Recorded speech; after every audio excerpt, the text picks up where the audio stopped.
Insurance fraud in the UK costs more than £1.2 billion a year. That's more than £3 million a day. Deliberate crashes, bogus personal injuries, even phantom pets. The fraudsters are risking more and more to make a quick killing, and every year it's adding more than £50 to your insurance bill. But insurers are fighting back, exposing a fraudulent claim every 5 minutes. Armed with the latest fraud-busting technology, including covert surveillance systems, sophisticated data analysis techniques, and specially trained fraud investigators, they're catching these chancers red-handed. Instead of getting away with it, more and more of these fraudsters are being caught out and claimed and shamed.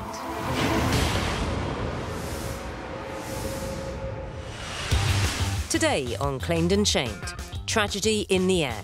A conwoman posing as a grieving widow takes advantage of a terrible disaster to fake her husband's death. I think it's despicable that someone would use an event like a plane crash to benefit financially. And a mechanic who wanted £50,000 after a faulty car jack fell on his hand is stopped in his tracks when investigators find his version of events just doesn't stack up.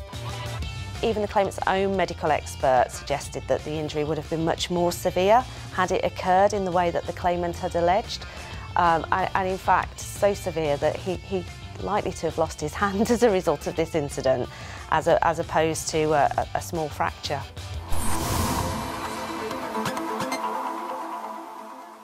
Here on Claimed and Shamed, we see a wide range of ways scammers make bogus insurance claims. But investigators also have an array of techniques to catch them out, from checking safety records to scouring social media, scrutinising phone calls, or good old-fashioned legwork, which is how the investigator in our first case exposed the opportunists trying to cash in on an air disaster.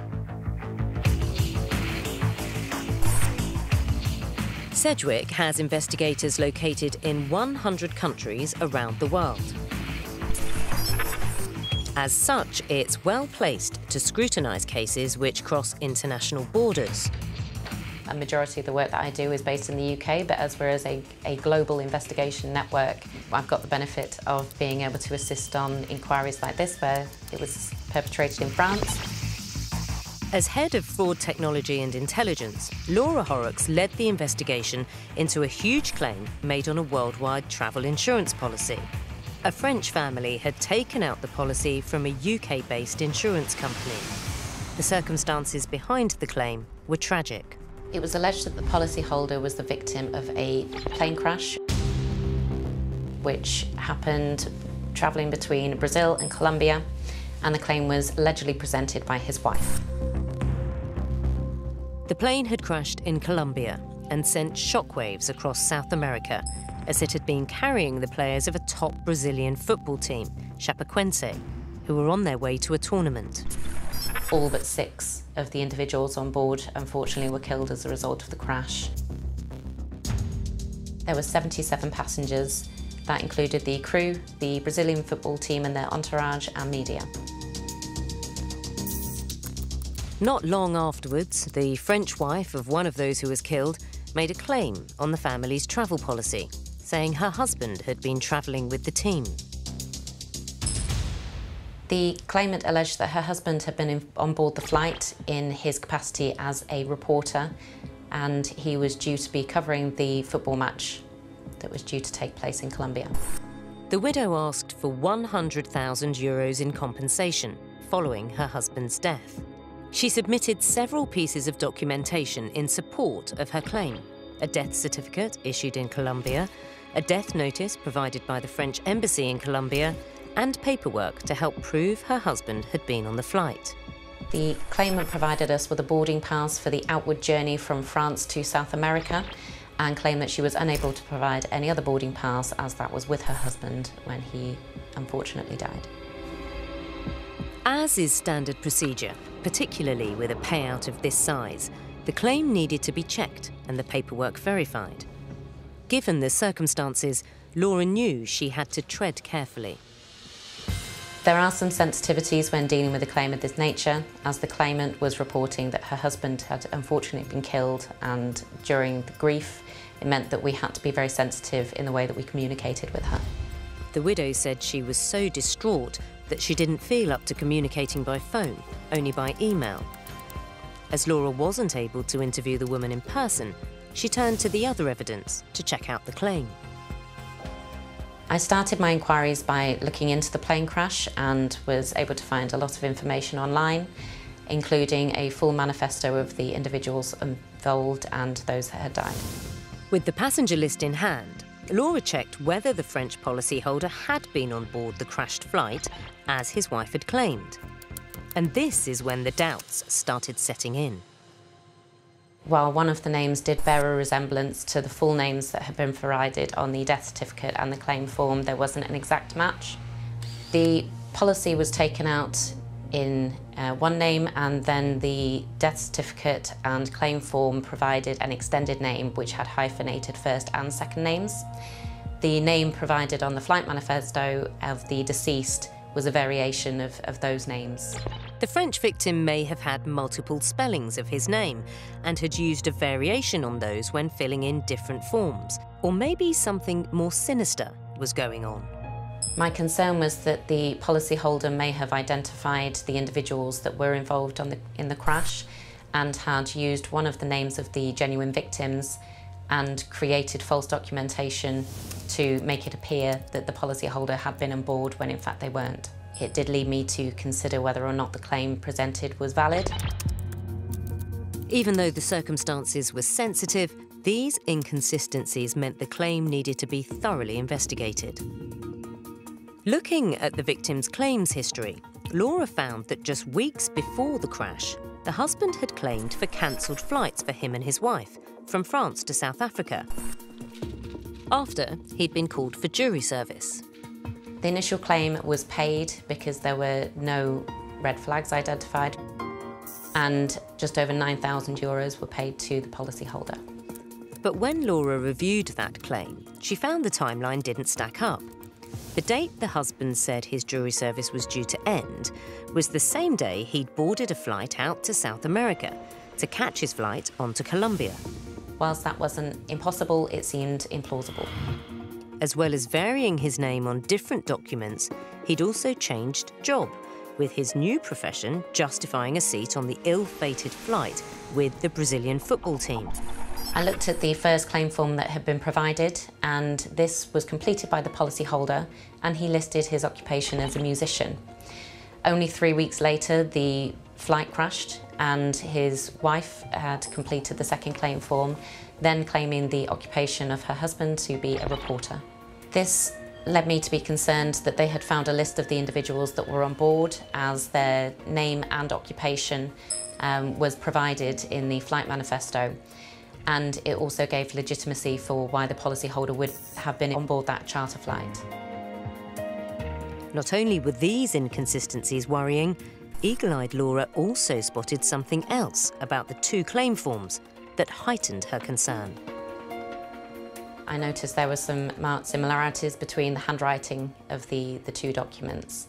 I undertook a thorough handwriting analysis of the two claim forms, the first having been provided by the policyholder, and there were some significant similarities between the handwriting, which led me to believe that the two documents had been completed by the same hand. This was telling, as it would have been impossible for the husband to have filled out both claim forms. The second could not have been completed by the policyholder, as he was allegedly killed in the flight. Laura was now almost certain that someone was attempting to cash in on a terrible tragedy, but she needed to be sure. She turned her attention to the other documents supplied by the widow, the death certificate issued in Colombia and the death notice provided by the French embassy, also in Colombia. On close examination, neither of these documents stood up to scrutiny. It seems they'd been submitted in surprising haste. I had concerns about the validity of the death certificate that had been provided, as it was dated only 1 day after the plane crash, which did seem very quick in the circumstances, and also the quality of the certificate seemed very poor. The registration of death that was provided by the French Embassy in Colombia was dated only 3 days after the plane crash is said to have occurred, and this again seemed very swift. The focus of the investigation now moved to France.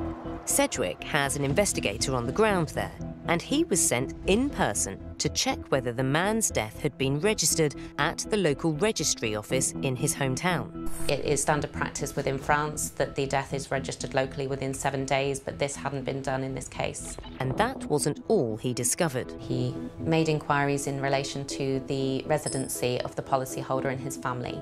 There was no record of the policyholder on the electoral roll, and this led the investigator to make a visit to the home address. When he went there, the investigator was taken aback. There was no evidence of the family being resident at the address.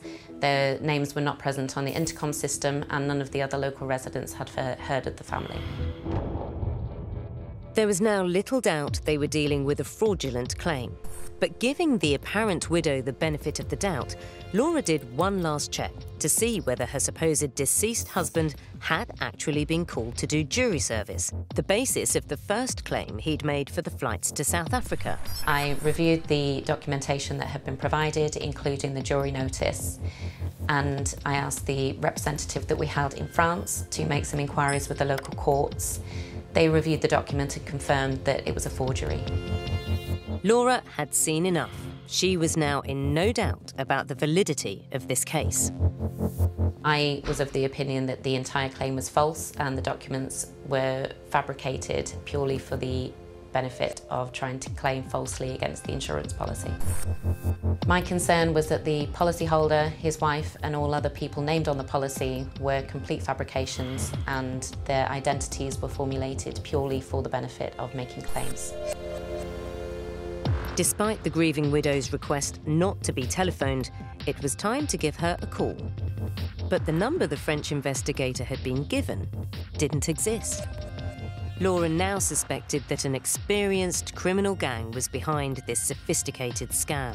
I shared my concerns with the insurer, and they were in agreement that the claim should not be paid and that we should attempt to recover the initial payment from the policyholder. The claim was formally declined, citing the policy's fraud condition, and the investigators' concerns were passed to both the local authorities in France and ALFA, the French equivalent of the Insurance Fraud Bureau. They both investigated the matter further and determined that this claim had been made by an organised network targeting cheap products with big payouts, like annual travel insurance.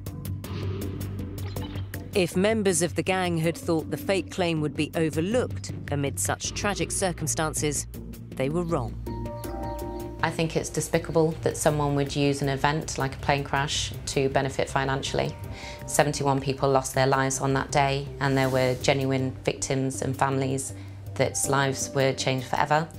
And this person decided to attach themselves to that incident, alleging that they were involved purely to benefit, attempting to claim 100,000 euros.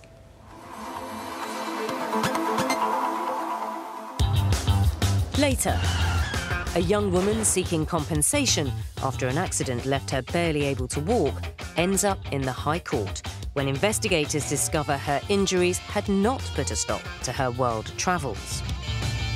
Her and her boyfriend had made it to Sydney and were undertaking the enjoyable activity of scaling Sydney Harbour Bridge.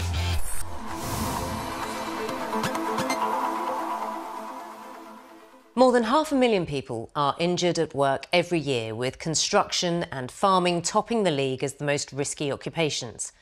In order to look after their employees, companies have insurance in place which will pay out following a genuine accident.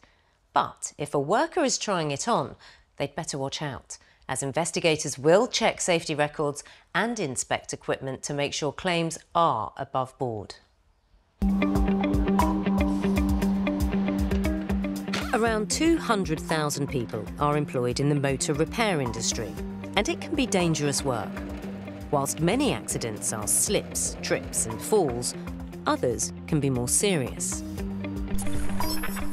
Our next case was handed to lawyer Sarah Hill at Clyde & Co. when a claim came in from a mechanic who'd suffered an accident whilst working in his employer's garage. He was in the middle of using a car jack to repair or deal with an MOT, and unfortunately a car jack failed and fell on his right hand and forearm. It was fortunate that it was only the jack that had fallen onto him, rather than the actual car the jack was holding up. Nevertheless, it appeared the mechanic had sustained some nasty injuries.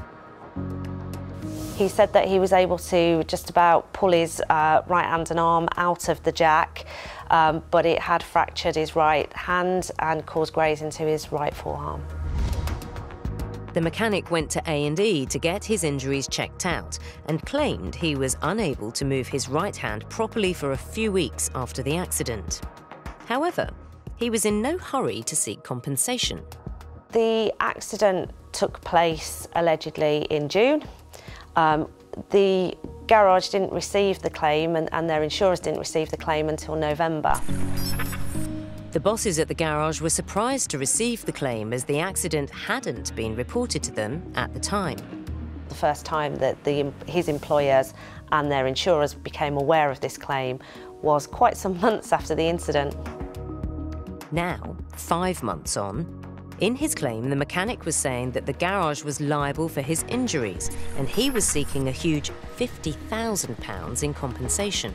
He claimed that the jack hadn't been properly maintained, that it should have been maintained by his employer, and it hadn't been. And he also claimed that as a result of the incident, he not only had suffered injury to his hand, but it had caused him to be off work for a period of time and that he had to have physiotherapy as well. Sarah and her colleagues thought there was something decidedly fishy about this claim from the start. It's definitely a red flag when an employee does not report an incident of that significance at the time. There was nothing in the safety record, there was nothing to suggest that he'd actually been injured during working hours. The team was also puzzled about this sequence of events and couldn't understand how the jack had fallen onto his hand, yet the car itself hadn't caused any injury at all. Given that, you know, the jack was holding up such a weight, we'd have expected a much more serious injury than a fracture to the wrist.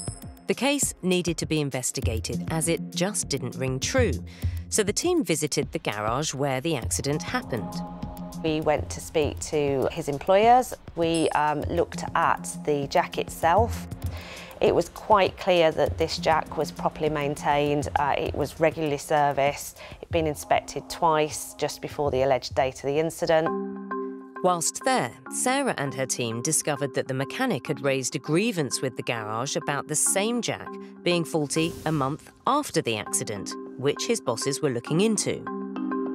During the course of the investigations by the employer to deal with the grievance, the claimant had asked one of the other employees, a friend who didn't speak English, to put his signature to a statement. That friend was led to believe that he was helping him with an application for another job. Actually, it was a statement which supported the grievance that he was bringing in relation to the jack being faulty. The mechanic had clearly pulled the wool over his friend's eyes. Next, Sarah's team asked the garage to produce the mechanic's employment records, and they made for interesting reading. There were multiple episodes of disciplinary on his records, being late for work, not turning up for work. In fact, we think that was the motive ultimately for him bringing this claim. With suspicions growing, Sarah's team checked the mechanic's medical records and questioned the expert he was relying on to back up his claim. Even the claimant's own medical expert suggested that the injury would have been much more severe had it occurred in the way that the claimant had alleged, and in fact so severe that he likely to have lost his hand as a result of this incident, as opposed to a small fracture. Rather than being caused by a faulty jack, the team suspected the mechanic's injury was, in fact, self-inflicted. He had suffered an injury, but that injury was sustained because he'd punched a wall outside of working hours. The hearsay evidence suggested that he had struck a wall with his wrist, fracturing his wrist and his hand. And we think that actually he decided, because he was unhappy with his employment, that a good way to maybe get his employers back, or maybe just to seek some money he's not entitled to, was to bring a claim through a faulty accident at work. All the evidence Sarah and her team had uncovered meant they were now convinced the claim was bogus and they wouldn't be settling. But the mechanic was eager for a payout, so he issued legal proceedings. His employers, wanting to prove they'd done nothing wrong and had followed safety procedures to the letter, produced a video to make their case. What the video depicted was how the jack operated and how it was maintained, but it also depicted the fact that there were safety ratchets in place. So if the jack had failed, those safety ratchets would have ensured that the jack only fell by a small amount. This vital evidence proved the accident couldn't have happened as the mechanic described. Under no circumstances could the right hand and the forearm be caught in the jack. Sarah's team presented the findings to the mechanic. Despite this new information, he wasn't backing down. We were quite surprised that the claimant pushed this all the way to trial in light of the evidence that was in front of him. Before the case could be heard at Leicester County Court, the mechanic's employer had already processed his grievance about the faulty jack and had sacked him for duping his colleague. The dismissal was brought up during the trial. The grievance process and the court proceedings were two very separate things, but related to that one incident. So in order for him to corroborate his case, he effectively brought a grievance. And actually what happened was that turned out to be the nail in the coffin for him. Having heard all the evidence, the judge didn't believe the mechanic's version of events, and the case was dismissed. The repercussions for the claimant, the fact that he was dismissed from his employment for gross misconduct, which will be on his record, so that will make it difficult for him to seek employment in the future. Bringing this claim may have cost the mechanic dear, but it had also drawn heavily on the public purse.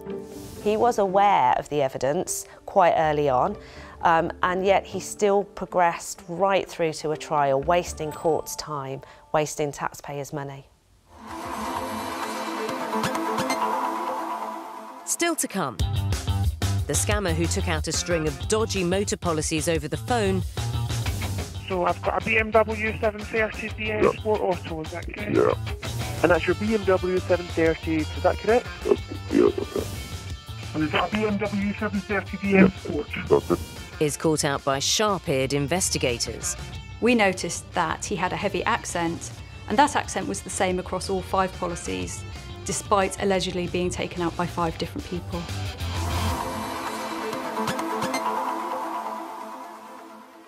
Almost 85% of people in the UK have an active social media profile on one of the various platforms.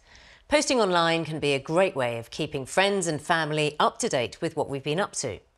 But social media posts can also become a source of evidence for the insurance investigators when they're looking into people they suspect of faking or exaggerating a claim. Our next case started after a collision between 2 vehicles in Dorset. It came into LV and was passed over to Ewan Brown and his team for investigation. Our customer had had a lapse of judgment and his Peugeot had emerged from a side road and collided with the side of a Range Rover. The front of the Peugeot and the side of the Range Rover were damaged in the accident, and both drivers put in claims soon after. We immediately dealt with claims for the front of the Peugeot and the side of the Range Rover.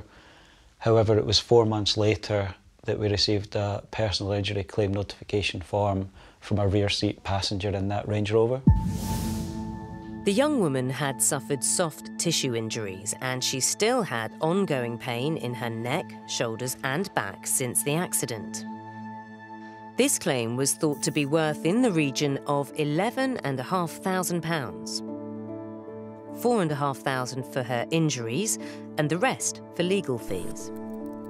But Ewan and his team had serious doubts from the off, as there was a suspicious lack of detail. The personal injury claim notification form was particularly vague when it came to the nature of her injuries. The injuries were described only as ongoing upper and lower body injuries. Normally we'd expect, if that length of time had passed since the accident, they would be able to describe the symptoms and the nature of their injuries in a bit more detail than that. They also noticed that despite claiming to be in pain, the backseat passenger hadn't sought medical treatment following the crash. And there was another worry. This wasn't the only claim form LV had received from the young woman's solicitors. Around the time that this relatively late injury claim was received, our claims crime prevention team had also reviewed a number of claims that had came in from the same law firm. A pattern was emerging. On many of those claims, the claim notification forms were also being received relatively late, and again, upon review, many of those also had particularly vague descriptions of the nature of their clients' alleged injuries. Ewan believed this was more than a coincidence. He had concerns that the individuals involved had been cold-called and encouraged to make claims, claims that Ewan suspected were either exaggerated or fabricated. We believed that there was a real chance that there was some data farming behaviour going on. So data farming is a sort of enabling activity where telemarketing companies will engage in unsolicited cold calling and try and find people that they can convince were injured in a recent accident and convince them to pursue a claim for compensation. Suspecting there might be foul play involved, the crime prevention team started to dig deeper. In isolation, it wouldn't be unusual for a claim to be received 4 months after an incident. Claimants are entitled to claim whenever they want within the 3 years after the date of the accident. But what was suspicious was the pattern when we take into account that the injuries were still vague and all of the claims from the same source were being presented in a very similar fashion. 6.5 months after the accident, the young woman who'd been sitting in the back of the Range Rover went to see a doctor so her injuries could be assessed. The claimant described ongoing issues with her neck, shoulder and back and told the doctor that as a result of those injuries, she'd been unable to return to any of her normal active activities. She had told the doctor that the impact of the crash meant she was no longer able to go walking, work out at the gym, or swim. Before considering a payout, and given their suspicions, the investigators needed proof that the young woman's statements were true. Upon receipt of the medical report, and based on the fact this was a relatively young claimant in otherwise good health, we determined that our claims investigator would undertake some social media analysis to try and corroborate the extent of the injuries that were being described to the doctor. The investigators uncovered a number of public profiles the young woman had on various social media platforms. They were astonished when they started to look through the posts and some of the content that she had put up in the months since the accident and in the lead up to the medical examination. They didn't appear to depict someone who was struggling with pain. There was one post around a month after the road traffic accident where she said she was having a time of her life and there was a photograph of her in the water swimming with dolphins.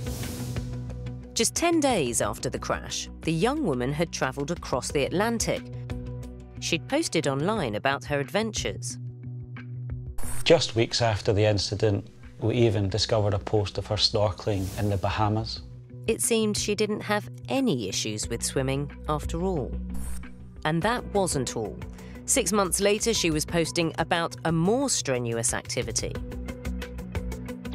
This time, her and her boyfriend had made it to Sydney and were undertaking the enjoyable activity of scaling Sydney Harbour Bridge. And Ewan and his team were incredulous when they discovered what the claimant had been up to on the morning of her medical examination. Based on the fact the claimant had told the doctor in the afternoon in June 2019 that the injuries were such that she'd been unable to return to the activity of walking, we were astonished to find a social media post of her with her Medal of Honour, having earlier that day completed a 5k inflatable fun run. Ewan had seen enough. There was clearly gross exaggeration of the injury claim being presented by this claimant. Having uncovered such damning proof, Ewan was adamant that LV wasn't going to pay out. Unaware of the evidence that had been gathered against her, the young woman and her lawyers had other ideas. As a result of our refusal to deal with their client's claim, the solicitors for the claimant later issued proceedings in the county court. Convinced that his defence was watertight, Ewan submitted all his social media evidence to the court ahead of the hearing. The court instructed the young woman to provide a copy of her medical records and a statement of truth. Despite multiple extensions, that statement of truth and medical records were never disclosed to the court, so eventually our solicitors applied to have the matter struck out. The court agreed, and the young claimant and her legal team also wanted out.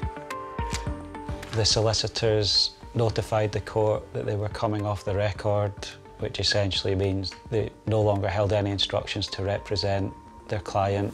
We don't know for certain why that may be, but there may have been issues with them trying to get a mandate of authority from their client to obtain a copy of her GP and hospital records, and or her willingness to sign another witness statement to the court. That wasn't the end of the matter. LV felt the woman should be held accountable. We were really aware that a crime had been committed. She had told untruths by allowing that medical legal report to be filed with the court.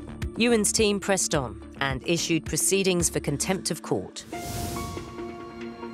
The case was heard at the High Court, and by now the young woman was, according to her barrister, deeply remorseful. On the day of the hearing, she did apologise for her conduct and that she had committed contempt of court when she allowed that medical report to be presented in front of the court.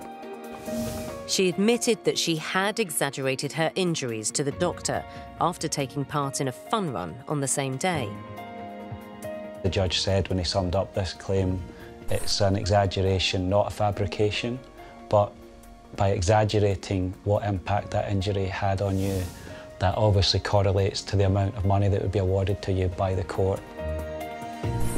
Lois Cartridge pleaded guilty to contempt of court, and whilst the judge was impressed with her straightforward apology, he said that simply because someone hadn't done anything like this before didn't mean there wouldn't be consequences. Whilst she was in paid employment and of previous good character, this shouldn't distract from the fact that she was guilty of contempt of court, and she shouldn't just get away with it on those grounds. She was sentenced to 16 weeks in prison, suspended for a year. She was also ordered to pay £10,000 of our costs, with the full cost bill to be assessed at a later date.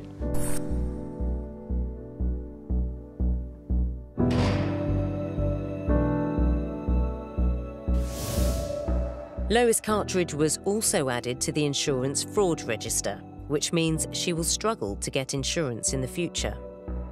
Ewan is determined to clamp down on anyone who submits exaggerated claims. We certainly believe that the strong stance taken by LV and our solicitors on this case will hopefully send a strong deterrent message. We really hope that people will take heed and appreciate what can happen if you choose to go down that path.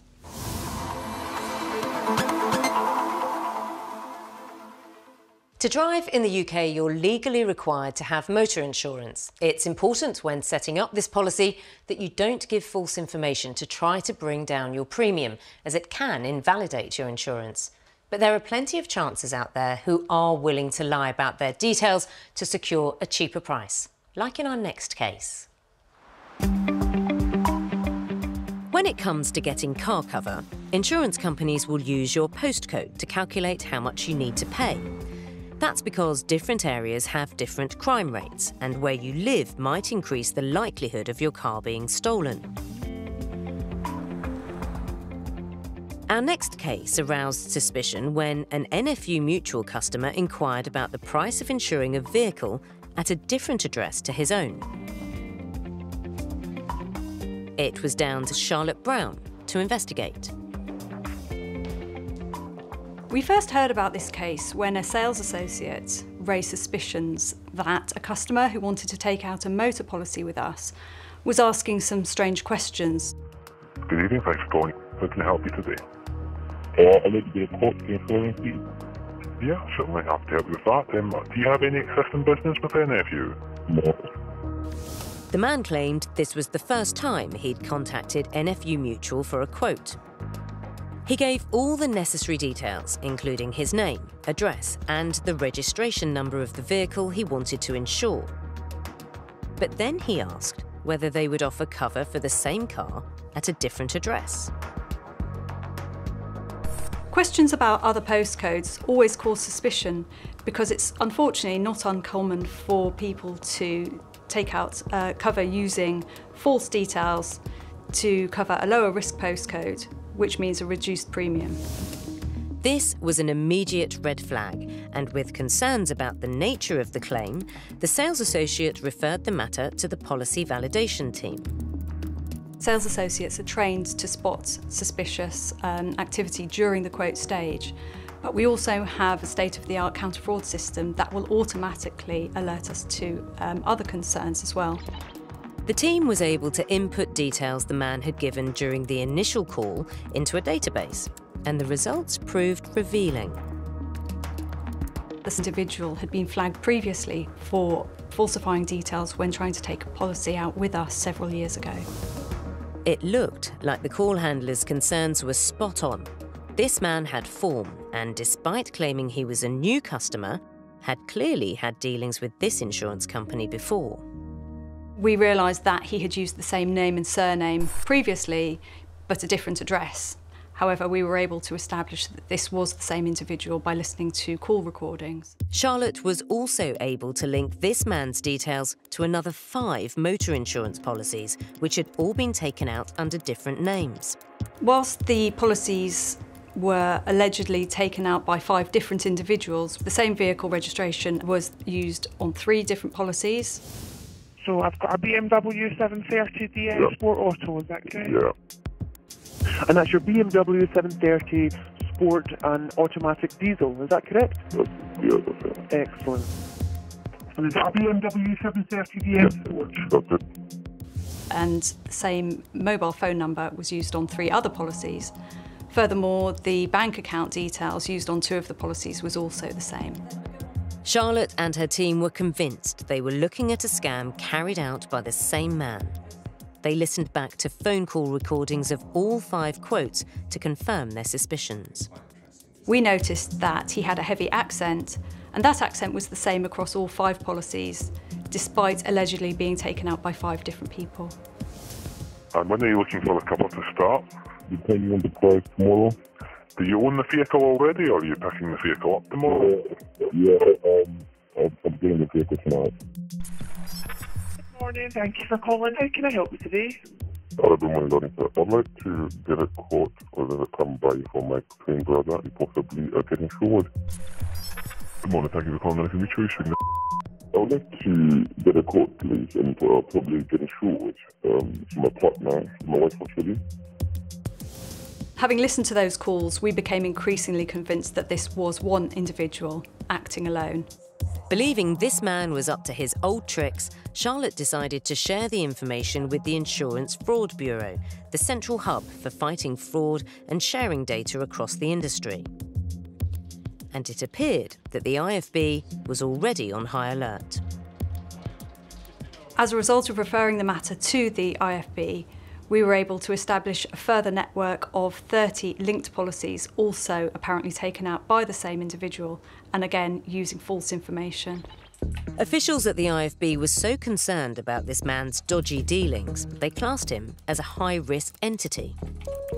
This means that he represents a significant risk to the UK insurance industry as a result of the sheer number of fraudulent policies he has tried to take out. At this point, we were able to conclude that this was clearly one individual taking out lots of motor policies, probably for his friends and family, using false details to try and get a cheaper premium. Charlotte now needed to back up her suspicions that this individual was linked to multiple NFU policies. Our specialist policy validation officers then wrote out, as a precaution, to the policyholders asking them to prove their address. Obviously, they weren't able to do this, and we didn't receive any response. Convinced this was fraud, Charlotte's team cancelled all 5 policies. Charlotte also wanted to find out whether the 5 different policyholders were in any way culpable.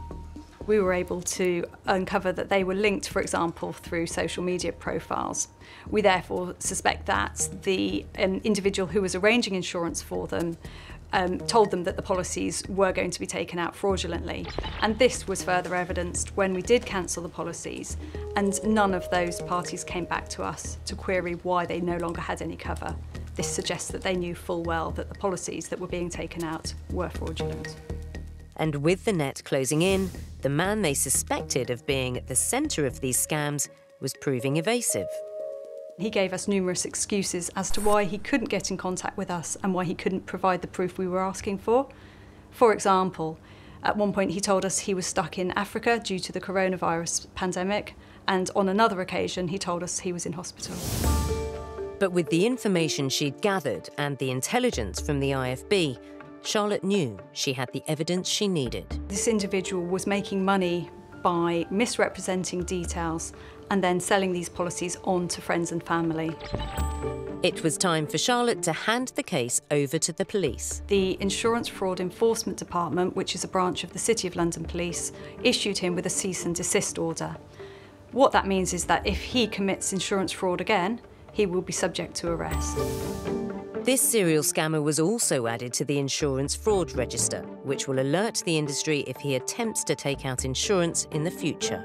This individual only took out a few policies at a time. He may well have thought that he was going to get away with this. What he didn't realise is that the consequences of committing insurance fraud are serious. Charlotte says that no matter how clever you think you are, if you commit insurance fraud, you will be caught out. We have a zero-tolerance approach to any form of misrepresentation when it comes to taking out policies with us. It is a serious offence, and we will take action where we have the evidence. Another shocking case of deception and a timely reminder that we all need to remain vigilant to the scourge of insurance fraud. From chancers exaggerating injury to criminal gangs engineering crashes for cash, these tricksters hit us all in the pocket. Every year, insurers lose millions to these scams, and it's you, the policyholder, who ends up paying the price in hikes to your premiums. But the sheer number of thieves caught in the act sends a clear message to anyone thinking about cheating the system. They claimed, but now they're shamed.